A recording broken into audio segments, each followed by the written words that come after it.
একদিকে ৬৫ দিনের মাছ শিকারে নিষেধাজ্ঞা, অন্যদিকে আবহাওয়ার রূপ পরিবর্তনের কারণে মাছ না পেয়ে সাগর থেকে খালি হাতে ফিরতে হচ্ছে জেলেদের। ফলে লোকসানের চিন্তা মাথায় প্রতিটি দিন কাটছে ট্রলার মালিক থেকে শুরু করে মৎস্য আড়তদার এবং জেলেদের। চাহিদা অনুযায়ী মাছ না থাকায় হু হু করে বাড়ছে দাম। এরকম চলতে থাকলে না খেয়ে দিন পার করতে হবে বলছেন জেলেরা। সাগরে ৮-১০ দিনকার বাজার দেওয়া যায় ৪-৫ লাখ টাকা খরচ করে। ধরেন আবহাওয়া খারাপ হলে ২-৩ দিন পর আমরা সাগর উত্তোলনে দেয় তো মাছ টাছ এই বছর তেমন পাইনি। ধরেন আমার তেমন লাভবান নাই, বুঝলেন। এখন জাল টাল ফাটিয়া ছিড়িয়া গেছে, এগুলো কাটাইয়া বয়ে বয়ে তুলতে আছে। এমন চিত্রের দেখা মিলেছে পাথরঘাটার বিএফডিসি মৎস্যঘাট এবং মাছের আড়তগুলোতে। জেলে ও ট্রলার মালিকরা বলছেন, অতিরিক্ত নিম্নচাপের কারণে সাগর উত্তাল থাকায় জাল এবং দড়ির কথা ভেবে খালি হাতে ট্রলার নিয়ে ফিরছেন তারা। মাছ শিকারের জন্য আবহাওয়া যতদিন অনুকূলে আসবে না, ততদিন উপকূলেই থাকতে হবে তাদের।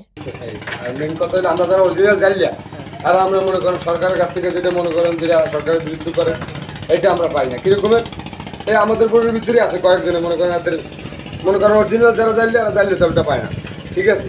পায় কারা? যারা অটো চালায়, যারা মনে করেন যে দোকানদার এরা পায়, কিন্তু অরিজিনাল জানলে যারা এরা পায় না। এই লোক বুঝলেন, আমরা সাগর থেকে আসি 2 দিন, কি বলবো মনে করেন 20-30টা মনে করেন যে উৎসাহ হইয়া মানে কি আসে, ঠিক আছে। খাওয়ার মতো কোনো পরিবেশ নেই, এই জাল দড়ি পাইটাই এসি জমি দিয়ে।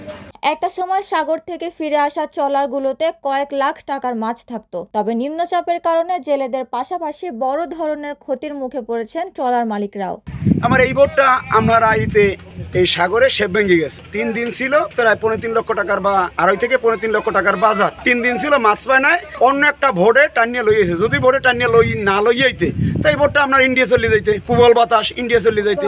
ইন্ডিয়া চলে গেলে ভোটেরও কোনো খোঁজ খবর থাকতে না, এবং মানুষজন যে কবে আনতে পারতাম ইন্ডিয়ার জেলখানা দিয়ে আল্লাহ পাক রব্বুল আলামিন জানে। পাথরঘাটা উপজেলা সিনিয়র মৎস্য কর্মকর্তা জয়ন্ত কুমার উপু বলেন, আমরা জানতে পেরেছি নিম্নচাপের কারণে সমুদ্রে 3 নম্বর সংকেত দেখিয়ে যেতে বলেছে আবহাওয়া অধিদপ্তর। জেলেদের থাকতে বলা হয়েছে নিরাপদে। এছাড়া অবরোধ শেষ হওয়ার পরে সাগরে জেলেদের জালে প্রচুর ইলিশ ধরা পড়বে বলে ধারণা করছে পাথরঘাটা উপজেলার মৎস্য কর্মকর্তারা। এবং জেলেদেরকে আমরা এই বিষয়ে দুর্যোগকালীন যে করণীয় বিষয় সেই বিষয়ে আমরা বিভিন্ন সময় ট্রেনিং প্রদান করে থাকি, যে তারা এই দুর্যোগকালীন সময় কি করবে, কোন সিগন্যাল এলে কখন তীরে ভিড়তে হবে, কখন তাদের বন্দরে নোঙর করতে হবে, এই বিষয়ে আমরা প্রশিক্ষণ দিয়ে থাকি। যে সমস্ত জেলে ঝড়ের কবলে পড়ে মাছ শিকার করার অত অবস্থায় যদি মৃত্যুবরণ করে অথবা নিখোঁজ হয়, তাদের জন্য আমাদের মৎস্য দপ্তরের পক্ষ থেকে, সরকারের পক্ষ থেকে 50,000 টাকা অনুদান, এবং কেউ যদি পঙ্গুত্ব বরণ করে তার জন্য 25,000 টাকা অনুদানের ব্যবস্থা আছে। উপমা রায়, সোনালী নিউজ, ঢাকা।